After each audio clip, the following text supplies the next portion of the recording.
Bismillahirrahmanirrahim. Assalamualaikum warahmatullahi wabarakatuh.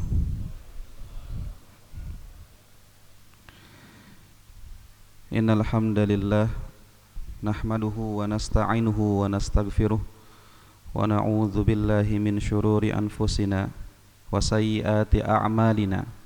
Man yahdihillahu fala mudhillalah wa man yudlil fala hadiyalah. Ashhadu an la ilaha illallah wahdahu la syarika lah wa ashhadu anna nabiyyana wa habibana Muhammadan abduhu wa rasuluh alladzi la nabiyya wa la rasula ba'dah. Allahumma salli wa sallim wa barik wa zid wa an'im ala abdika wa rasulika wa khalilika nabiyyina Muhammadin wa ala alihi wa sahbihi wa man iktafa atharahu ila yaumil qiyamah. Faqala azza wa jalla fi kitabihil karim, a'udzu billahi minasy syaithanir rajim. Ya ayyuhalladzina amanu taqullaha haqqa tuqatih wa la tamutunna illa wa antum muslimun. Allahumma 'allimna ma yanfa'una wanfa'na bima 'allamtana wa zidna ilma. Wa arinal haqqa haqqan warzuqna ittiba'ah wa arinal batila batilan warzuqna ijtinabah. Amma ba'du. Ikhwatal iman, ayyuhal hadirun, Bapak Ibu rahimani wa rahimakumullah. Alhamdulillah, kita memuji Allah Subhanahu wa taala. Dialah Allah Subhanahu wa taala Rabb kita yang maha sempurna, maha kuasa di atas segala-galanya, yang mana seluruh makhluk yang ada di bumi dan makhluk yang ada di langit senantiasa bertasbih mengagungkan Allah Subhanahu wa taala, sebagaimana firman-Nya dalam Al-Qur'an, A'udzu billahi minasyaitonir rajim. Yusabbihu lillahi ma fis samawati wa ma fil ard wa huwal azizul hakim. Makhluk Allah yang ada di bumi dan makhluk Allah yang ada di langit senantiasa bertasbih mengagungkan namanya, dan dialah Allah zat yang maha perkasa lagi maha bijaksana. Kita bersyukur kepadanya atas semua kemudahan-kemudahan yang Allah berikan kepada kita, atas nikmat hidayah, kasih sayang yang Allah curahkan kepada kita hingga sampai saat ini.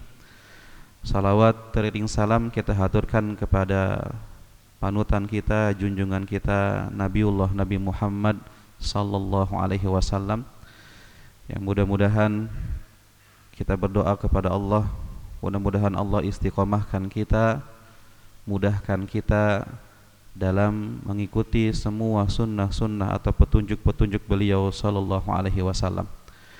Ikhwatal iman, ayyuhal hadirun wal hadirat, Bapak Ibu rahimani wa rahimakumullah. Insyaallah di pertemuan kita di malam hari ini kita akan thalabul ilmi, mencari ilmu yang mudah-mudahan Allah Subhanahu wa taala berkenan menurunkan kepada kita ilmu yang bermanfaat. Allahumma inna nas'aluka ilman nafi'an wa rizqan thayyiban wa amalan mutaqabbalan. Ya Allah, kami memohon kepadamu ilmu yang bermanfaat, rizki yang baik, dan juga amalan yang diterima. InsyaAllah malam hari ini kita akan mengambil pelajaran dan faidah dari hadis-hadis tentang senyuman Rasulullah sallallahu alaihi wasallam. Ikhwatal iman hadirin rahimani wa rahimakumullah. Senyum adalah fitrah manusia, Pak ya. Tidak diajarkan dalam syariat pun juga sebetulnya manusia itu fitrahnya adalah tersenyum. Maka Nabi sallallahu alaihi wasallam beliau mengatakan, innama bu'ithtu liutammima makarimal akhlak. Ya, sesungguhnya saya ini diutus untuk menyempurnakan akhlak yang baik. Sebelum Islam, akhlak yang baik sudah ada atau belum? Sudah, Pak. Banyak. Tidak diajarkan secara syariat saja, itu sebetulnya akhlak yang baik sudah ada. Ada satu syair yang saya lupa konteks bahasa Arabnya, syair jahiliyah yang mengatakan, aguddu basari hinat badat lijaroti, yang artinya saya menundukkan pandangan ketika istri tetangga nampak di depan mata saya sampai dia masuk ke rumahnya. Ini syair jahiliyah, artinya sebelum Islam. Berarti melihat istri tetangga boleh atau tidak? Nah itu kan orang jahiliyah aja paham gitu kan. Artinya secara hukum bahwa akhlak itu sudah ada. Dan saya suka menukil kisah ini Pak ya. Ini kisah ketika siapa? Sofwan bin Umayyah namanya, dengan sahabatnya Umayyah bin Wahab. Ketika dua orang ini mereka ngobrol-ngobrol di depan Ka'bah ketika itu setelah perang Badar. Yang mana perang Badar dimenangkan oleh Rasulullah SAW, dan Sofwan ini ayahnya mati dalam perang itu. Siapa? Umayyah bin Khalaf. Siapa Umayyah bin Khalaf? Yang menyiksa Bilal dengan batu. Anaknya namanya Sofwan. Ini orang kaya, ini saudagar kaya Pak. Kemudian yang selanjutnya Umayyah bin Wahab. Umayyah bin Wahab ini juga dendam terhadap Rasulullah karena anaknya tertawan dalam perang Badar. Maka di sini dua orang ini pun ngobrol di depan Ka'bah, kemudian mengingat-ingat kejadian perang Badar, dan akhirnya Umayyah bin Wahab mengatakan apa? Kalau bukan karena hutang saya dan juga keluarga saya, maka saya akan pergi ke Madinah pura-pura menebus tawanan anak saya, tetapi saya akan melumuri pedang dengan racun dan akan membunuh Muhammad ketika itu. Pelajarannya apa di sini Pak? Apa? Umar bin Wahab di sini enggan untuk mati sebelum melunasi hutangnya Pak. Berarti melunasi hutang itu orang paham, fitrahnya wajib baginya melunasi hutang. Orang jahiliyah saja paham ya, dia nggak mau mati sebelum bisa melunasi hutangnya. Orang di zaman sekarang ketika butuh pinjaman, dia datang melakukan sesuatu yang bisa menampakkan empati, simpati supaya dipinjamkan, akhirnya ditolong dipinjamkan. Sudah masuk, sudah habis masa tenggangnya, ketika ditagih ternyata berubah Pak. Yang dahulunya matanya mata kucing berubah menjadi mata harimau dia. Kadang yang dihutangi lebih galak daripada yang menghutangi Pak. Lihat akhlaknya di mana. Harus berakhlak. Orang yang minjem duit itu harus paham wajib baginya untuk membayar hutang. Maka akhirnya Sofwan bin Umayyah mengatakan, wahai Umair, hutangmu adalah hutangku, keluargamu keluargaku, pergilah ke Madinah bunuh Muhammad gitu kan. Maka akhirnya Umair bin Wahab pun memang iya. Kata Umair bin Wahab dia mengatakan apa? Jangan ceritakan ini kepada orang lain, cuman kita berdua yang mengetahui rencana ini. Maka akhirnya dia pun melumuri pedangnya dengan racun, datang ke Madinah. Ketika itu datang berpura-pura untuk menebus tawanan. Kemudian ketika ditanya Rasulullah SAW, ada urusan apa kesini wahai Umair bin Wahab? Dia mengatakan untuk menebus tawanan wahai Muhammad. Nabi mengatakan, usduqni, jujurlah kepada saya, tujuan apa engkau kesini? Dia mengatakan tawanan. Nabi mengatakan, bukankah engkau duduk-duduk berdua dengan Sofwan bin Umayyah, kemudian kalian mengingat-ingat tentang perang Badar, kekalahan kalian, maka engkau mengatakan kalau bukan karena hutang saya dan keluarga saya akan datang ke Madinah membunuh Muhammad. Dia tercengang ketika itu Pak. Ketika itu belum ada WhatsApp, belum ada media sosial, dunia informasi belum canggih, maka dia pun paham ternyata memang inilah benar-benar seorang nabi. Maka akhirnya yang tadi niatnya ingin membunuh Nabi Muhammad, malah dia mengucapkan asyhadu alla ilaha illallah wa anna muhammadar rasulullah. Sofwan di Mekah mengatakan, berbahagialah dengan kabar yang sebentar lagi akan datang kepada kita. Menunggu kabar terbunuhnya Nabi Muhammad tidak datang-datang juga. Ketika datang kafilah dagang ditanya, apakah kalian melewati Madinah? Iya. Ada kabar yang mencengangkan di sana? Tidak, biasa saja. Muhammad bagaimana kabarnya? Baik-baik saja. Umair bin Wahab bagaimana kabarnya? Dia ada di Madinah dan masuk Islam katanya. Artinya apa? Ikhwatul iman, kita bahas di sini. Akhlak sebelum Islam itu sudah ada. Dan Nabi Muhammad SAW datang untuk menyempurnakan akhlak. Ya. Maka disebutkan juga kan di zaman jahiliyah itu orang malu ketika menjamu tamunya, tidak menghidangkan apapun kepada tamunya. Itu jahiliyah. Bahkan disebutkan mereka rela harus menyembelih satu-satunya kendaraan mereka yang bisa dimakan hanya untuk menjamu dan memuliakan tamunya. Ini kan sesuatu yang baik, Pak ya. Cuman kan tendensinya buruk. Malu dibilang orang pelit, tidak menghormati tamunya. Ini yang salahnya. Maka Nabi Muhammad hadir untuk meluruskan niat-niat dalam memuliakan tamu itu. Nah, ikhwatal iman hadirin rahimani wa rahimakumullah, sehingga senyum itu fitrah kita manusia. Maka hati-hati, jangan sampai semakin panjang jenggot antum semakin hilang senyumnya. Jangan sampai semakin kita ngaji menghatamkan kitab akidah semakin sulit tersenyum kepada orang, seakan-akan gigi itu adalah aurat yang tidak boleh dilihatkan kepada orang. Dan ini terjadi ikhwatal iman. Ya, orang-orang ngaji di mana-mana tetapi ternyata sifatnya kaku terhadap mungkin muslim yang tidak semanhaj dengannya. Jarang senyum dia, jarang nyapa dia, nggak boleh seperti itu. Bukankah Nabi Muhammad SAW mengatakan apa dalam hadis Tirmidzi? Akmalul mu'minina imanan ahsanuhum khuluqa. Mukmin yang paling sempurna imannya. Ini Nabi membicarakan tentang iman loh, Pak. Iman itu apa? Akidah. Mukmin yang paling sempurna akidahnya, mukmin yang paling baik imannya siapa?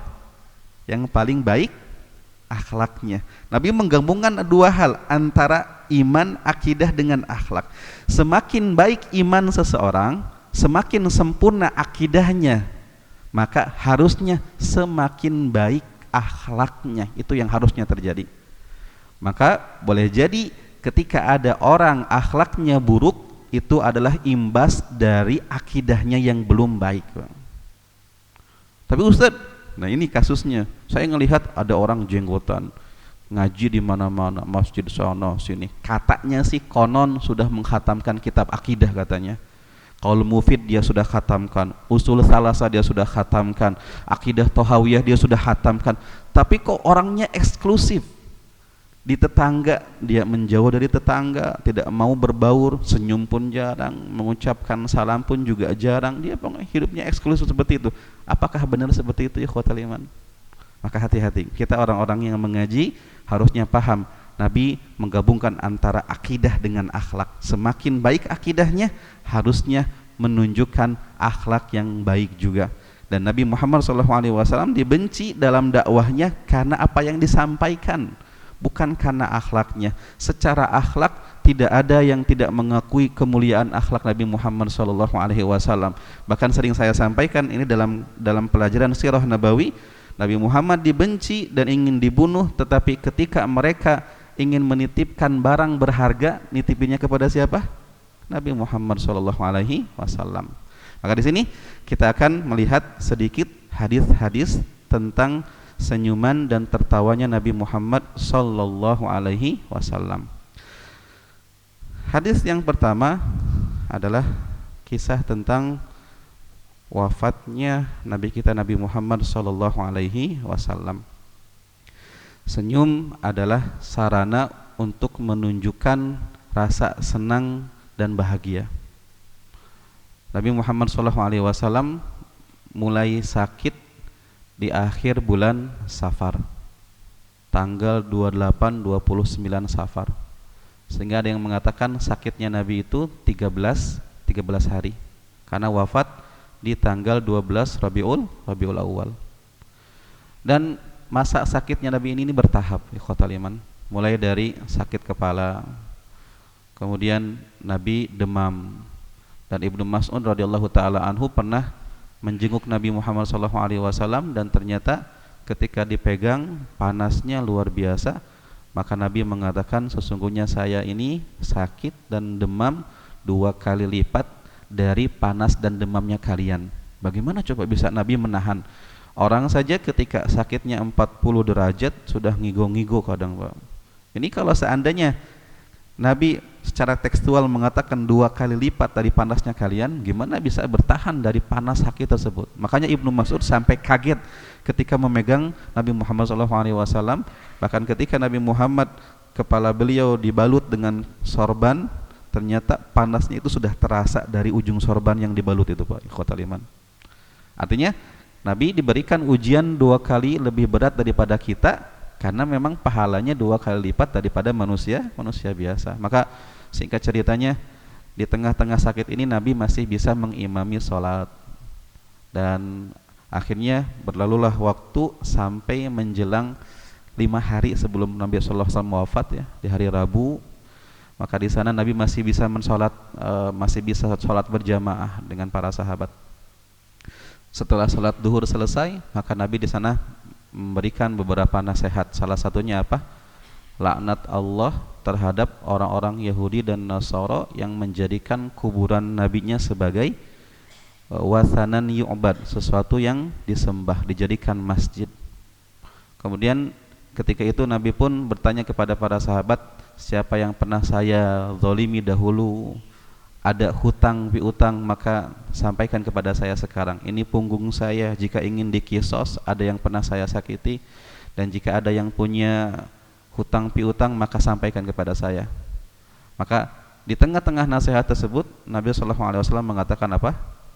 Innallaha khayyara abdan, sesungguhnya Allah Subhanahu wa taala memberikan pilihan kepada seseorang hamba antara dia menikmati kehidupan dunia atau dia bertemu dengan Allah Subhanahu wa taala. Maka hamba tersebut lebih memilih untuk bertemu dengan Allah Subhanahu wa taala. Para sahabat ketika itu tidak ada yang paham. Maka Abu Bakar As-Siddiq ketika itu menangis ketika itu.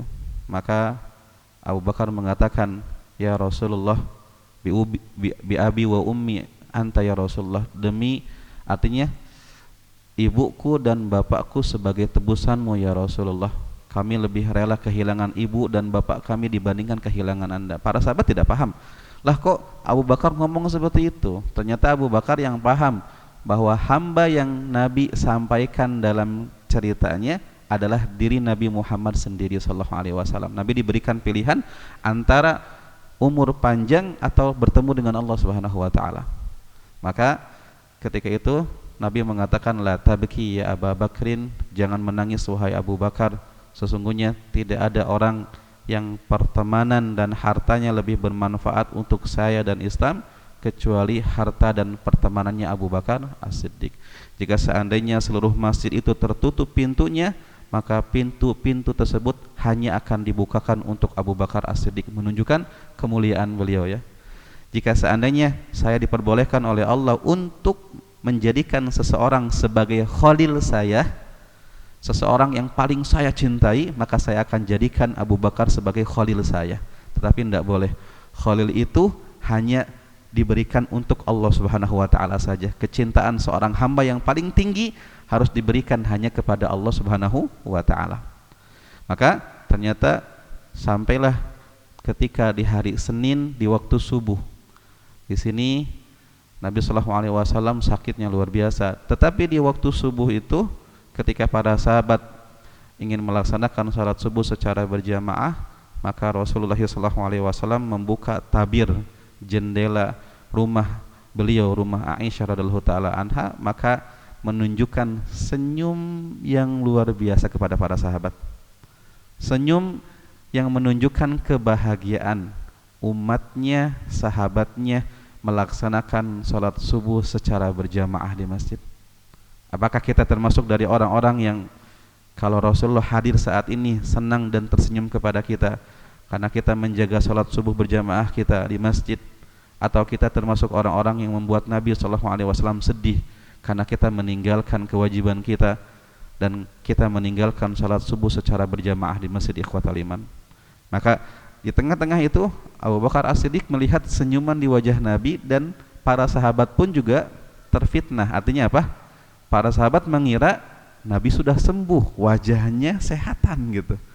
Maka ketika Abu Bakar As-Siddiq ingin mundur ke belakang supaya Nabi masuk dan mengimami mereka, Ketika itu Nabi memberikan isyarat kepada Abu Bakar untuk melanjutkan sholatnya. Di sini Abu Bakar As-Siddiq mengimami para sahabat dari waktu Isya di hari Kamis sampai hari Senin subuh.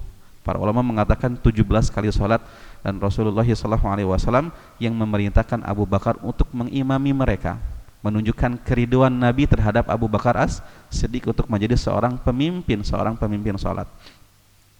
Maka akhirnya ketika para sahabat terfitnah dengan senyumnya Nabi SAW dan mereka menganggap bahwa Nabi sudah sehatan sembuhan, tetapi ternyata di waktu duha di pagi hari tersebut disampaikan kabar Qubido Rasulullah SAW, telah meninggal Nabi yang mulia Nabi Muhammad SAW.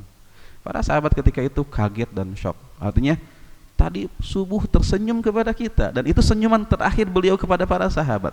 Tapi kok di waktu duhanya disampaikan kabar telah meninggal Nabi yang mulia SAW. Akhirnya para sahabat pun datang berbondong-bondong di depan rumah Aisyah radhiyallahu taala anha. Ada yang percaya, ada yang tidak. Maka Anas bin Malik mengatakan apa? Ma ra'aitu ahsana yaumin qattun wala adwa min yaumin dakhala fihi Rasulullah sallallahu alaihi wasallam. Tidak ada hari yang paling baik, paling cerah dalam sejarah masyarakat Madinah kecuali ketika kedatangan Rasulullah SAW. Dan sebaliknya, tidak ada hari yang buruk, hari yang gelap bagi masyarakat Madinah dalam sejarah historikal mereka kecuali ketika wafatnya Rasulullah SAW. Mereka bersedih dengan wafatnya beliau, dan Nabi mengatakan, jika seandainya kalian ditimpa oleh musibah, maka ingatlah kematianku, karena kematianku adalah musibah terbesar bagi umat ini. Maka di sana ada Umar bin Khattab radhiyallahu taala anhu yang ketika itu beliau belum percaya, dan beliau mengatakan, siapa yang mengatakan Nabi Muhammad meninggal dunia, saya akan penggal kepalanya. Nabi Muhammad tidak meninggal dunia, akan tetapi Nabi Muhammad pergi meninggalkan kita persis seperti Nabi Musa alaihissalam yang meninggalkan kaumnya selama 40 hari. Dan Nabi Muhammad akan balik kepada kita dan menghukum orang-orang yang mengatakan beliau telah meninggal dunia. Maka ketika itu Umar pun ribut, jangan engkau mengatakan Nabi meninggal. Kenapa ketika itu Umar tidak berani masuk ke dalam rumah Rasulullah SAW? Karena Rasulullah meninggal di rumahnya Aisyah, dan Aisyah itu orang asing bagi Umar bin Khattab. Maka ketika di tengah-tengah kekacauan itu, maka muncullah Abu Bakar As-Siddiq, dan beliau pun langsung masuk ke rumah Aisyah dan melihat jasad Rasulullah SAW sudah terbujur kaku. Dan Umar dan Abu Bakar mengatakan, tibta hayyan wa mayyitan ya Rasulullah, badanmu wangi hidup dan matimu ya Rasulullah, dan Allah sudah tetapkan kematian untukmu hari ini. Dan Abu Bakar As-Siddiq menahan air mata beliau, dan akhirnya beliau pun mengening, mencium keningnya Rasulullah SAW, dan menahan tangisannya, mencoba untuk menerima takdir Allah Subhanahu wa taala. Maka akhirnya setelah tenang, maka Abu Bakar pun keluar dan berceramah kepada para sahabat ketika itu, dan beliau mengatakan setelah memuji Allah Subhanahu wa taala, bersalawat kepada Rasulullah, maka beliau mengatakan, man kana ya'budu Muhammadan fa innahu qad mat wa man kana ya'budullah fa innahu hayyun la yamut. Siapa yang menyembah Muhammad, dan itu tidak boleh, ketahuilah Muhammad adalah manusia biasa, dan hari ini beliau telah benar-benar meninggal dunia. Dan siapa yang dia menyembah Allah, maka Allah zat yang maha hidup tidak akan pernah meninggal selama-lamanya. Dan Abu Bakar membawakan ayat yang membuat Umar bin Khattab kakinya lemas, tidak bisa berdiri. Abu Bakar membacakan firman Allah Subhanahu wa taala, a'udzubillahi minasyaitonir rajim, wa ma Muhammadun illa rasulun qad khalat min qablihi rusul afa imata aw qutilan qalabtum ala aqabikum wa may yanqalib ala aqibaihi falay yadurrullaha syai'a wa sayajzillahu syakirin. Tidaklah Muhammad kecuali Muhammad itu sama seperti rasul-rasul terdahulunya. Apakah ketika Nabi Muhammad meninggal dunia atau syahid dalam medan perang, apakah kalian akan kembali kepada masa-masa jahiliyah kalian? Siapa yang dia kembali kepada masa-masa jahiliyahnya, sesungguhnya dia tidak memadaratkan Allah sedikit pun, dan Allah akan membalas orang-orang yang bersyukur kepadanya. Maka Ibnu Umar mengatakan apa? Ibnu Umar atau Ibnu Abbas saya lupa. Beliau mengatakan apa? Sesungguhnya ayat tersebut kami hafal, tetapi karena hantaman musibah tersebut membuat kami lupa dengan ayat tersebut. Dan Abu Bakarlah orang yang paling berilmu yang menyampaikan ayat tersebut kepada para sahabat radhiyallahu taala anhum. Dan di sini ikhwatal iman rahimani wa rahimakumullah adalah senyuman terakhir Rasulullah sallallahu alaihi wasallam untuk para sahabat, dan Rasulullah meninggal dan Rasulullah ridho terhadap para sahabat radhiyallahu taala anhum. Maka mudah-mudahan kita pun termasuk umat beliau yang diridhoi oleh beliau sallallahu alaihi wasallam. Ikhwatal iman hadirin rahimani wa rahimakumullah. Itu hadis yang pertama ya. Hadis yang kedua tentang senyuman Nabi Muhammad sallallahu alaihi wasallam adalah kisah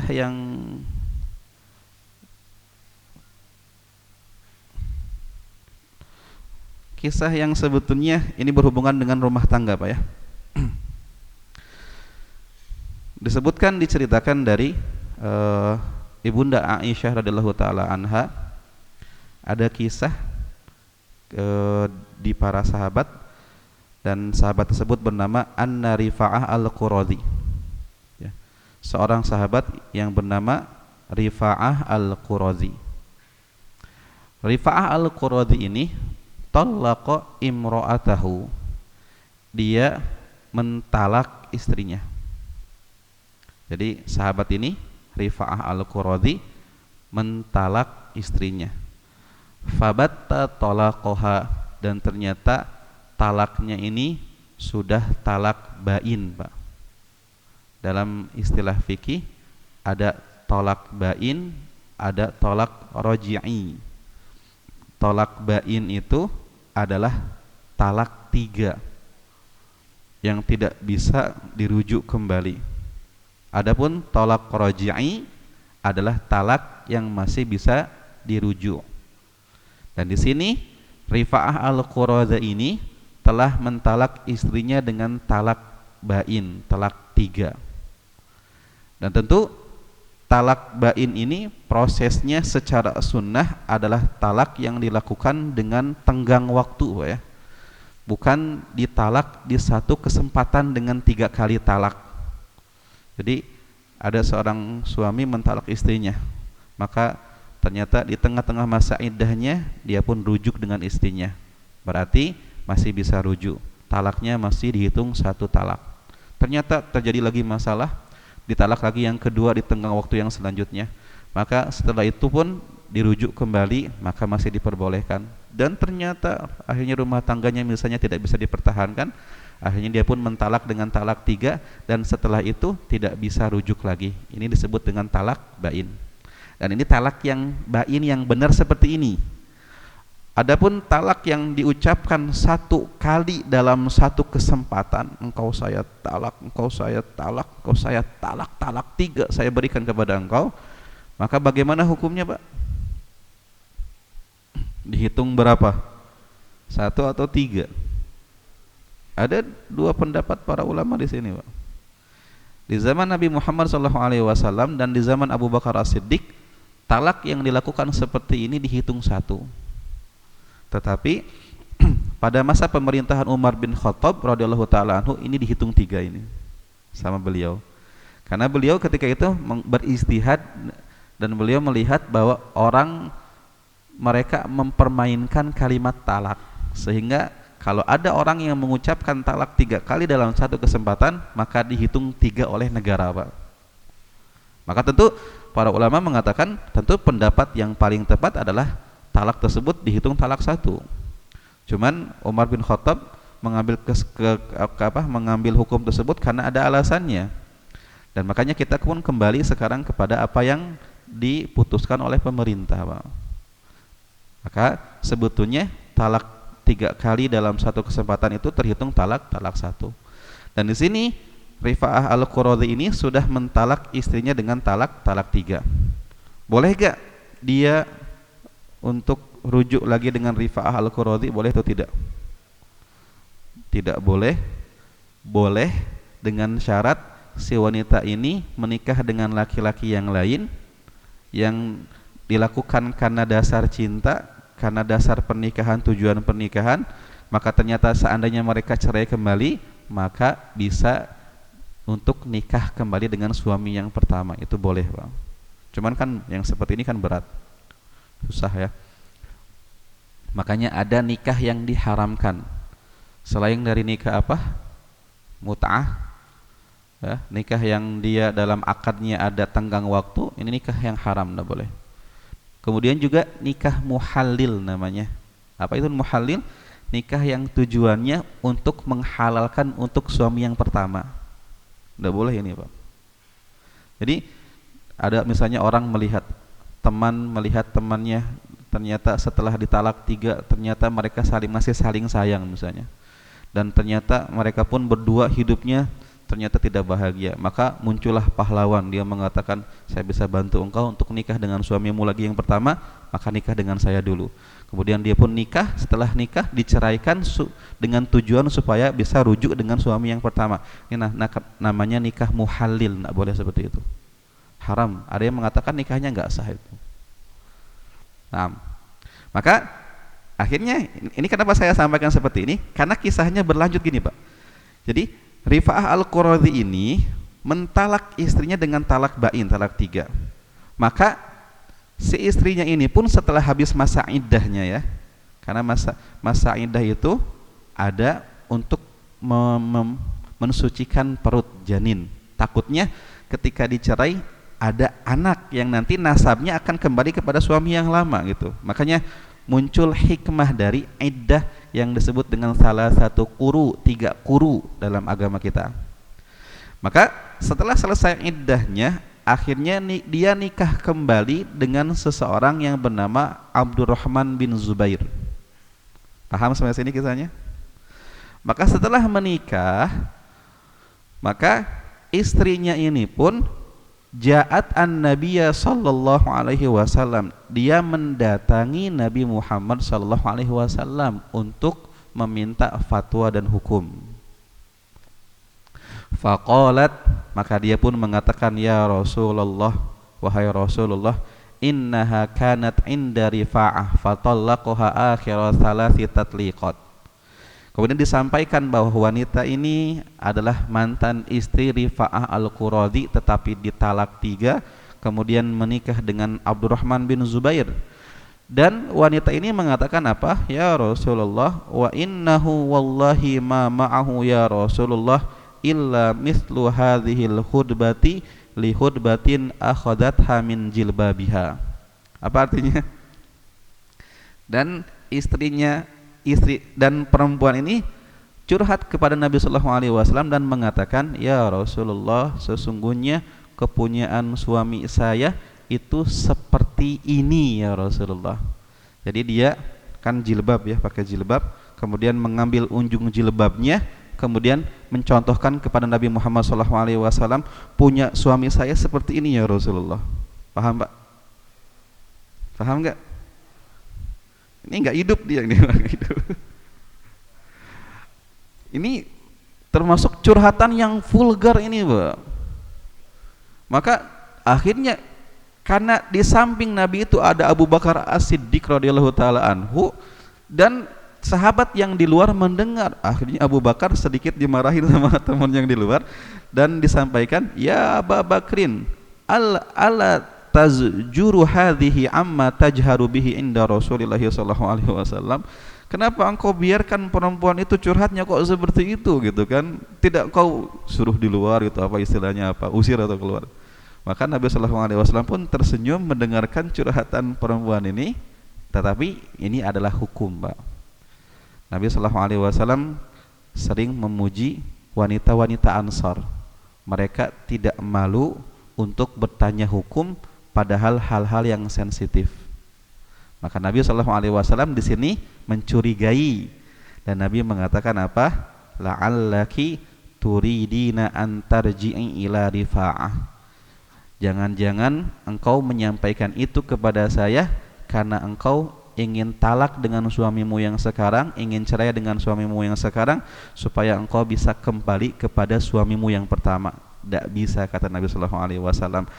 la hatta tadzuki usailatahu wa yadzuqa usailataki, sampai engkau merasakan nikmatnya berhubungan dengan suamimu yang sekarang, dan suamimu tersebut juga merasakan nikmat dari berhubungan dengan engkau wahai fulanah gitu. Maka ini kasus.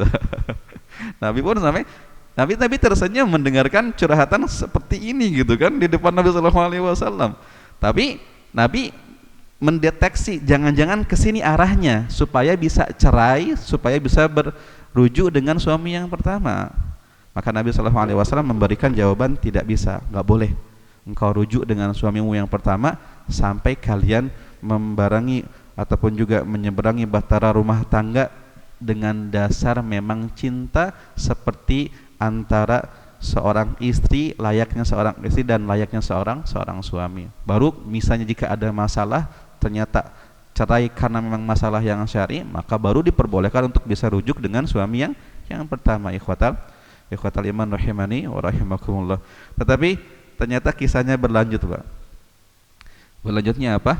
Setelah kejadian ini ternyata yang dibicarakan siapa? Abdurrahman bin Zubair ini mendengar dan dia pun mendatangi Nabi Muhammad SAW, dan dia membawa anak-anak dan dia mengatakan, ya Rasulullah, ucapan istri saya itu keliru ya Rasulullah. Kalau punya saya seperti itu, dari mana munculnya anak-anak ini ya Rasulullah? Artinya apa? Artinya ya itulah, Pak. Kayak apa namanya, kasus-kasus di zaman Nabi Muhammad sallallahu alaihi wasallam. Mudah-mudahan bisa diambil hikmah dari apa yang disampaikan. Ini biasanya hadis ini muncul ada dalam kisah tentang talak bain ya, talak 3. Jadi syarat adanya rujuk dengan suami yang pertama setelah ditalak 3 ini kalimatnya, sampai engkau merasakan nikmatnya berhubungan dengan suamimu dan suamimu yang baru ini merasakan nikmatnya berhubungan dengan engkau. Nah, hadis yang selanjutnya, Pak. Saya hanya membacakan hadis-hadis ini, Pak. Maka sebetulnya ketika Bapak baca kitab misalnya apa, kumpulan hadis-hadis ya, Riyadhus Shalihin misalnya, tentang bab tentang ikhlas, tentang taubah, ketiga sabar, 4 jujur, kelima muraqabah, pengawasan Allah Subhanahu wa taala, yang ketujuh tentang takwa, sebetulnya berisi tentang muatan-muatan ilmu yang bisa kita cerna dengan mudah, Pak. Maka silakan baca kitab-kitab tersebut. 6. Hadis yang selanjutnya, Pak, hadis sahih juga ini, hadis Bukhari Muslim, adalah ketika Nabi sallallahu alaihi wasallam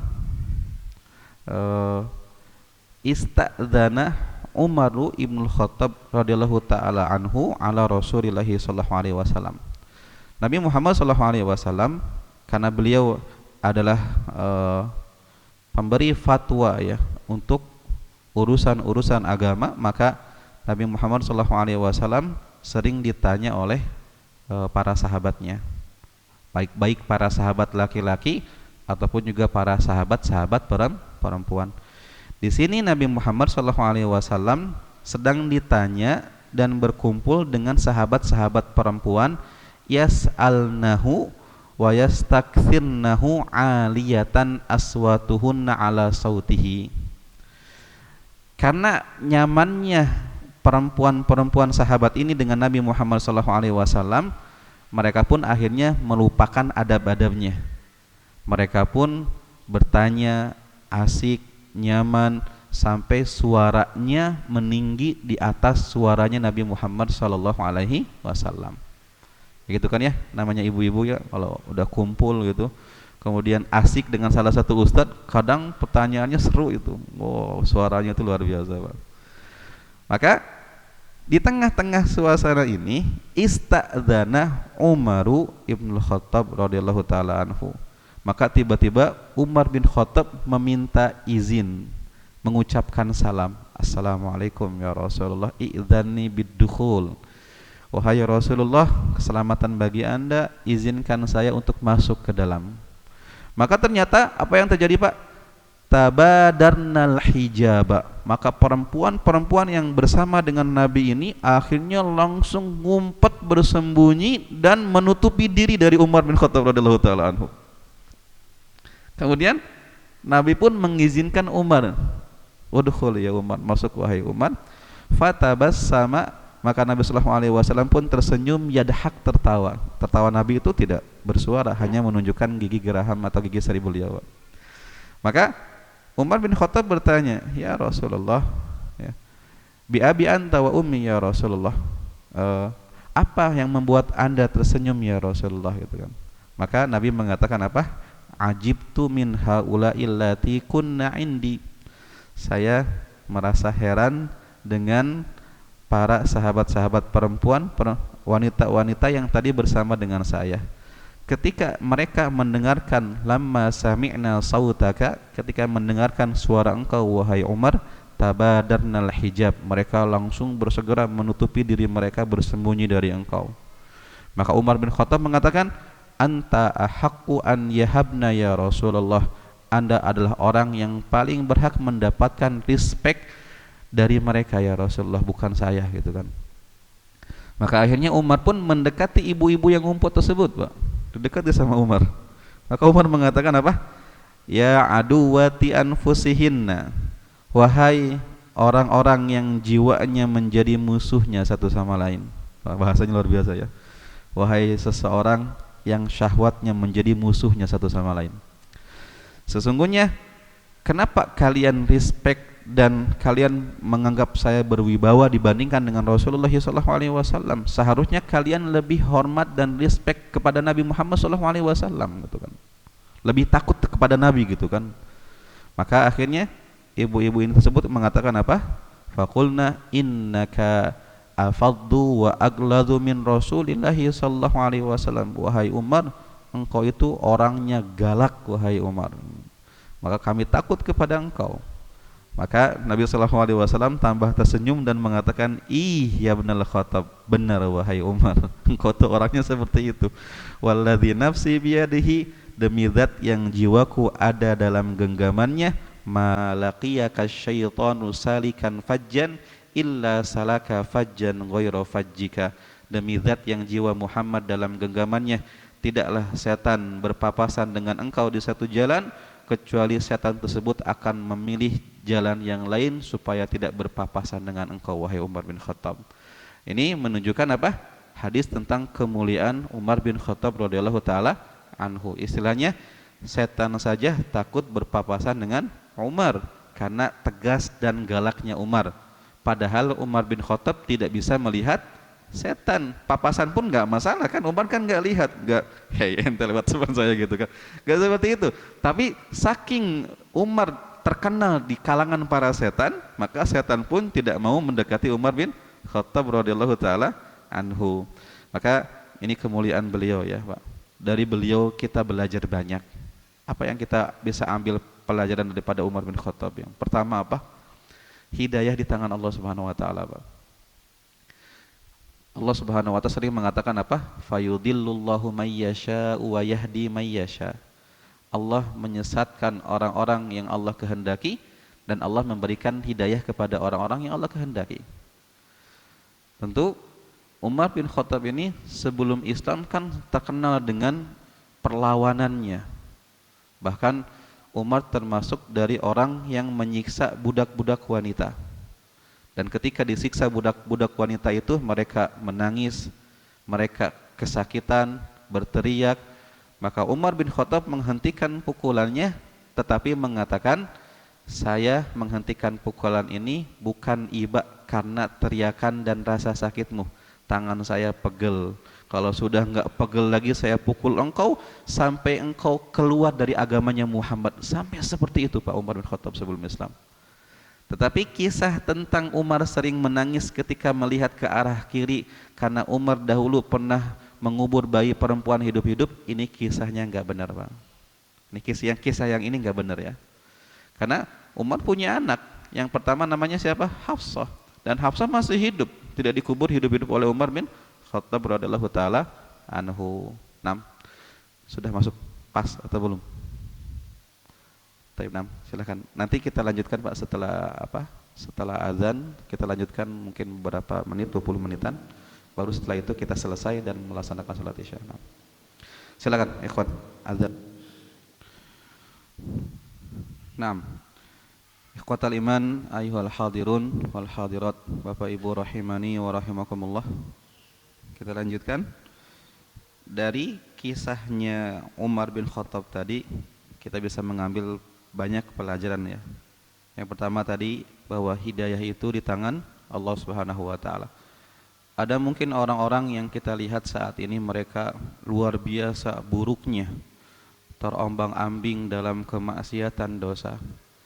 Tapi kadang kita tidak paham, boleh jadi orang-orang yang seperti ini kita nggak paham di mana muara hidayahnya, ketemu hidayah di mana, dan akhirnya dia pun bertaubat kepada Allah dan menjadi orang yang mungkin bahkan lebih baik daripada kita setelah taubatnya mereka. Dan itu ditunjukkan oleh Umar bin Khattab radhiyallahu taala anhu. Tentu tadi sebelum Islam bagaimana permusuhannya. Bahkan Umar ini ingin membunuh Nabi Muhammad SAW. Dan juga ada kisah yang masyhur ya, ketika para sahabat hendak hijrah ke Habasyah, maka mereka pun berjanjian di satu tempat mengendap-endap di suatu malam supaya tidak mengagetkan orang-orang Quraisy, dan akhirnya gagal rencana hijrah mereka. Maka ketika itu ada satu ibu-ibu dari satu sahabat wanita ternyata telat dalam janjiannya. Maka ketika dia mengendap-endap ingin pergi bertemu dengan teman-teman yang hendak berhijrah, ternyata bertemu dengan Umar bin Khattab. Maka Umar ketika itu masih belum Islam. Maka Umar bertanya, "Aina turid? Ya Ummu Abdillah, wahai Ummu Abdillah, hendak kemana engkau pergi?" Maka Ummu Abdillah ini mengatakan, "Kami akan pergi ke suatu negeri yang kami tidak dihukum dan disiksa karena kami menyembah Allah Subhanahu wa taala. Tidak seperti apa yang engkau lakukan wahai Umar, dan tidak seperti apa yang dilakukan oleh teman-temanmu wahai Umar." Maka kan seharusnya Umar bin Khattab ketika itu kan menangkap ibu ini kan, Ummu Abdillah ini, tetapi Umar malah mengatakan rafaqatki salamah, mudah-mudahan selamat sampai tujuan. Maka Ummu Abdillah ini pun akhirnya pergi bertemu dengan teman-temannya dan menceritakan, kenapa telat tadi ketemu dengan Umar bin Khattab. Innalillahi wa ketemu Umar bin Khattab, ayo kita cepat pergi, takutnya dia bawa orang-orang dan mengejar kita. Tapi kata Ummu Abdillah, dia mengatakan, tetapi saya melihat wajahnya ada empati, ada simpati kepada saya ketika itu. Kemudian suaminya mengatakan, wahai istriku, apakah engkau berharap Umar akan masuk Islam? Kata Ummu Abdillah, iya. Maka suaminya mengatakan, demi Allah, Umar tidak akan masuk Islam sampai keledai bapaknya bisa ngomong asyhadu alla ilaha illallah wa anna muhammadar rasulullah. Sampai seperti ini Pak anggapan para sahabat terhadap Umar bin Khattab. Tidak mungkinnya Umar masuk Islam karena kejahatan dan juga dosa yang dilakukan terhadap kaum muslimin. Sampai suudzon para sahabat, tidak mungkin masuk Islam nih orang gitu kan. Tapi ternyata lihat siapa yang membolak-balikan hati seseorang? Allah Subhanahu wa taala. Hati yang mati bisa Allah hidupkan kembali, dan ternyata Umar masuk Islam, dan setelah itu ternyata keislamannya baik, amalannya baik. Ternyata Umar bisa mengalahkan sahabat-sahabat yang lain dari sisi kemuliaan. Maka kalau ditanya siapa sahabat yang paling mulia setelah Nabi Muhammad SAW, jawabannya Abu Bakar As-Siddiq. Maka setelah Abu Bakar siapa? Umar bin Khattab. Padahal Umar masuk Islamnya kapan? 6 tahun setelah kenabian. Ada kan sahabat-sahabat yang masuk Islam di awal kenabian kan? Seperti siapa misalnya? Bilal bin Rabah, kemudian Ibnu Mas'ud, itu kan di awal-awal. Tetapi dari sisi derajat kok bisa Umar mengalahkan mereka padahal keislamannya lebih telat? Ini pelajarannya apa? Boleh jadi ada orang-orang yang mungkin hijrahnya itu lambat Pak. Kita berada dalam hidayah mudah-mudahan. Artinya mereka terombang-ambing dengan dosa dan maksiat. Ternyata setelah mereka bertobat kepada Allah, boleh jadi amalannya lebih baik daripada orang-orang yang mendahuluinya dalam ketaatan kepada Allah Subhanahu wa taala. Tetapi memang prasangkanya para sahabat terhadap Umar, karena ketegasan Umar ini memang karena Umar bin Khattab dididik oleh ayahnya dengan ketegasan. Khattab ini orangnya keras, dia sering mukul. Jadi kalau Umar salah dalam melakukan suatu hal, pukulannya itu suka melayang. Artinya Umar lahir dari keluarga yang seperti itu. Tetapi Ketika Umar bin Khattab diangkat menjadi seorang khalifah, para sahabat ketika itu banyak yang ketar-ketir, istilahnya apa? Banyak yang bingung, gimana ini pemimpinnya kaku seperti ini gitu, istilahnya apa? Maka ketika Umar di awal ceramah kepresidenannya, beliau mengatakan apa? Sesungguhnya saya ini orangnya keras, tapi kerasnya saya menjadi sedikit melunak karena membersamai Rasulullah SAW. Dan juga saya punya sifat seperti itu, tetapi kelunakan saya pun juga sedikit hilang karena membersamai Abu Bakar As-Siddiq radhiyallahu taala anhu, Pak. Maka lihat, meskipun Umar tadi setan saja takut berpapasan dengan beliau, tetapi Umar bukan pribadi yang tidak lembut kepada orang lain. Beliau adalah seorang pemimpin yang sangat takut kepada Allah Subhanahu wa taala, seorang pemimpin yang sangat lembut terhadap orang-orang yang lemah. Di mata Umar, orang lemah itu kuat selama mereka dalam kebenaran, dan di mata Umar, orang hebat itu lemah ketika mereka di dalam keburukan, di dalam kemaksiatan kepada Allah Subhanahu wa taala. Maka banyak kisah-kisah sampai kepada kita ketika Umar bin Khattab radhiyallahu taala anhu banyak melihat keadaan rakyatnya. Salah satunya apa? Ketika Umar bin Khattab mencoba menyambut tamu negara ketika itu datang ke Madinah, dan ternyata ada satu tenda, di sana ada ibu-ibu dan bayi yang sedang menangis. Maka Umar pun mendekati ibu tersebut dan menasehati. Ibu ini enggak tahu itu Umar bin Khattab. Maka akhirnya Umar mengatakan, wahai ibu, bertakwalah kepada Allah, tenangkan bayimu. Ibu mana yang tidak bisa menenangkan bayinya? Harusnya bayi itu ngelihat ibunya saja sudah diam dia gitu kan. Tenangkan bayi itu, jangan menjadi ibu yang tidak baik. Maka akhirnya Umar pun menjauh kembali karena ingin menyambut tamu negara itu dengan sahabat Abdurrahman bin Auf.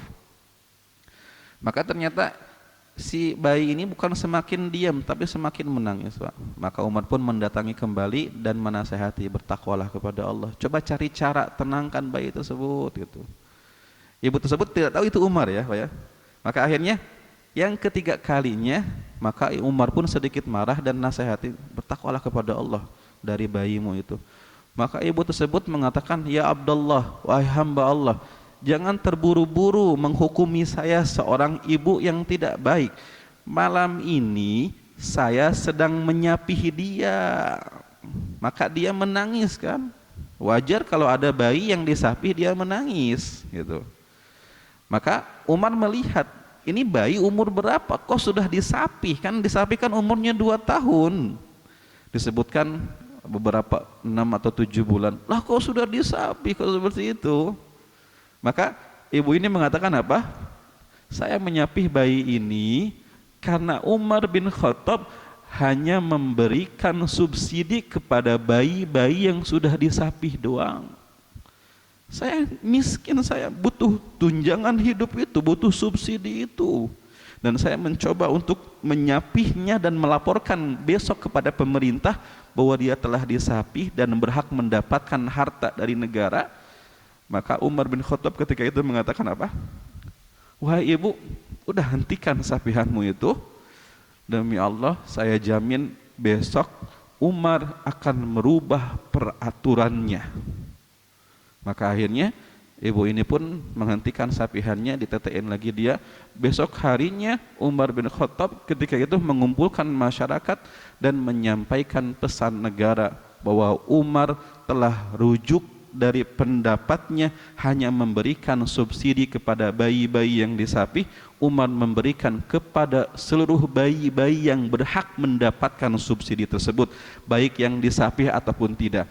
Maka di sana Umar pun duduk dan Umar mengatakan, waihaka ya Umar, celaka engkau wahai Umar, kam qatala min auladil muslimin, berapa banyak bayi-bayi muslim yang engkau bunuh karena salahnya peraturan yang engkau lakukan wahai Umar. Maka Umar mengatakan, celaka saya, celaka sebagai seorang pemimpin.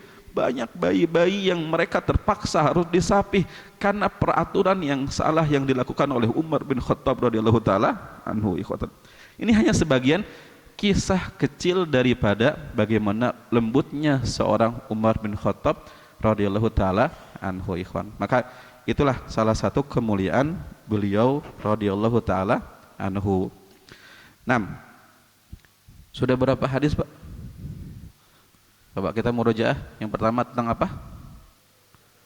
Senyuman Rasulullah SAW ketika melihat para sahabat melaksanakan sholat subuh berjamaah di hari terakhir beliau di dunia, hari Senin 12 Rabiul Awal. Yang kedua, kisah Rifa'ah al-Quradi yang mentalak 3 istrinya.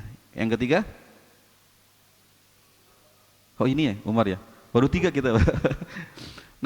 Yang terakhir, ini hiburan bagi orang-orang yang beriman. Ini yang terakhir saya sampaikan, hadis Bukhari. Hadis Bukhari, Nabi SAW bercerita, inna rajulan min ahlil jannah ista'dzana rabbahu fiz zar'i. Sesungguhnya ada laki-laki dari penduduk surga yang meminta izin kepada Allah Subhanahu wa taala untuk bercocok tanam di surga. Lihat, Pak, di zaman sekarang orang tidak takut ya, gara-gara konten orang menurunkan rasa malunya, gara-gara konten orang rela untuk bercanda dengan agama. Sedang viral video orang yang sedang berenang di dalam neraka dan dia mengatakan hari pertama saya di dalam neraka seperti ini. La haula wala quwwata illa billah. Mereka meremehkan nerakanya Allah Subhanahu wa taala. Disebutkan dalam sebuah hadis apa? Inna yu'ta bi an'umi ahli dunya min ahli nar. Akan didatangkan nanti pada hari kiamat orang yang paling nikmat kehidupan dunianya, orang yang paling kaya mungkin, orang yang paling sukses, orang yang paling nikmat dunianya, akan tetapi karena kurangnya amalan dia atau kekufurannya kepada Allah, maka dia pun termasuk penduduk neraka. Maka ketika nanti dia dihisab oleh Allah Subhanahu wa taala, kemudian dicelupkan ke dalam satu celupan neraka, maka dia pun berteriak histeris dan trauma berat dalam satu celupan itu. Maka ketika dia diangkat dari celupan neraka tersebut, Allah mengatakan, wahai hambaku, wahai anak Adam, apakah pernah selama hidupmu engkau merasakan kenikmatan-kenikmatan, engkau masih mengingat bagaimana nikmatnya hidupmu di dunia? Maka dia mengatakan, tidak ya Allah, saya tidak pernah merasakan kenikmatan apapun. Padahal di dunia dia diidolakan, dielu-elu, dipuji-puji, dibentangkan karpet merah, rumahnya banyak, mobilnya banyak, popularitasnya tinggi, jabatannya tinggi, semua memori indah dunia dia miliki, tetapi hilang semuanya dengan trauma karena satu celupan nerakanya Allah Subhanahu wa taala. Maka bertakwalah kepada Allah Subhanahu wa taala, jangan mempermainkan neraka dengan video-video seperti itu. Maka bertakwalah kepada Allah Subhanahu wa taala. Dan kita bicara di sini tentang penduduk surga. Bagaimana kenikmatan surga yang Allah berikan kepada mereka-mereka yang bertakwa kepadanya. Di sini diceritakan ada seorang laki-laki dari penduduk surga yang meminta izin kepada Allah untuk bercocok tanam di surga. Maka Allah Subhanahu wa taala mengatakan, awalasta fi ma syi'ta, apakah bukankah engkau itu di surga ini mendapatkan kenikmatan-kenikmatan apapun yang engkau inginkan diberikan kepada engkau? Maka dia mengatakan, bala, iya ya Allah, semua keinginan saya di surga ini dipenuhi. Walakinni, akan tetapi, uhibbu an azra'a, saya ini hobi bercocok tanam. Di dunia saya senang dengan tanaman-tanaman, maka di surga cuma nikmatin doang, tidak bercocok tanam, rasanya gimana istilahnya gitu. Maka izinkan saya bercocok tanam, artinya bertani, berkebun. Maka akhirnya Allah pun mengizinkan dia. Maka fa'asra'a, maka dia pun bersegera, wa badhara, dan dia pun menebar benih, Ternyata setelah benih tersebut disebar dan ditutup dengan tanah surga, tiba-tiba langsung muncul pohonnya Pak dalam kejapan mata gitu kan. Setelah itu pohonnya pun meninggi setinggi gunung dan langsung panen. Ini bahasanya langsung panen. Ini bukan nunggu untuk dirawat, langsung panen gitu. Maka akhirnya Allah Subhanahu wa taala mengatakan apa? Dunaka ya bena Adam, memang engkau ya wahai anak Adam tidak pernah merasa puas. Fa innahu la yushbi'uka syai'. Engkau tidak puas dengan sesuatu. Maka setelah Nabi menceritakan kisah ini kepada para sahabat, akhirnya ada satu Arab Baduy yang berkomentar dan dia mengatakan, ya Rasulullah, la tajidu hadza illa Quraisyan aw Ansariyan fa innahum ashabu zar'in. Ya Rasulullah, sepertinya orang yang Anda ceritakan itu kalau bukan orang Quraisy mungkin orang Ansar, karena mereka orang-orang yang senang dengan bercocok tanam. Adapun saya nggak mau saya. Artinya maka Nabi SAW tersenyum dengan komentar dari orang Arab Baduy ini Pak. Maka wallahu a'lam bishawab, mungkin mudah-mudahan banyak hikmah yang bisa antum dapatkan dari 4 hadis tentang senyuman Rasulullah SAW. Barakallahu fikum. Naktafi bihadza. Ada pertanyaan Pak? Boleh ada pertanyaan atau kita?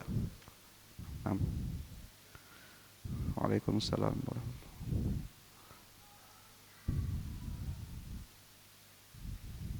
Naam.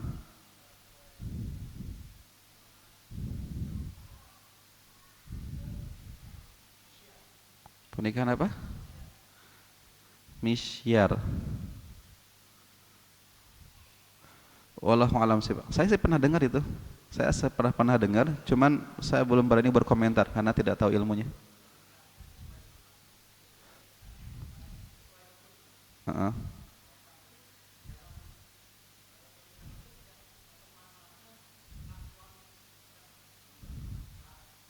Oh, wallahu a'lam Pak. Saya pribadi masih belum tahu ilmunya. Mohon maaf, mungkin tidak saya bisa komentari ini.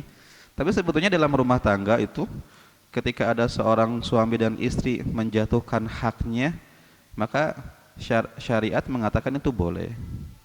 Itu boleh, tapi atas keriduannya dia. Wallahu alam. Seperti kisahnya siapa? Kisahnya Saudah bintu Zam'ah, istri Nabi sallallahu alaihi wasallam yang menjatuhkan haknya, bahwa saya punya hak malam Rasulullah bersama saya di malam-malam tertentu, hak saya. Maka Saudah mengatakan, hak saya ini saya berikan kepada Aisyah. Beliau jatuhkan haknya sendiri Pak. Maka sebagian ulama mengatakan, kalau seandainya sebelum menikah ada seorang di sana dia menyebutkan hak-hak yang nanti dijatuhkan dan disepakati dua belah pihak, maka sebagian ada yang mengatakan diperbolehkan. Tapi wallahu alam sih Pak. Saya pribadi belum dengar. Mudah-mudahan menjadi ilmu bagi saya dan nanti saya pelajari kembali pernikahan misyar ya. Nah, ada lagi Pak? Dipahami Pak ya, materinya mudah dicerna karena ini tentang kisah-kisah dan hikmah-hikmah untuk kehidupan kita. Nah, naktafi bihadza, kita akhiri. Subhanakallahumma wa bihamdika asyhadu an la ilaha illa anta astaghfiruka wa atubu ilaik. Wassalamualaikum warahmatullahi wabarakatuh. Allahu akbar, Allahu akbar.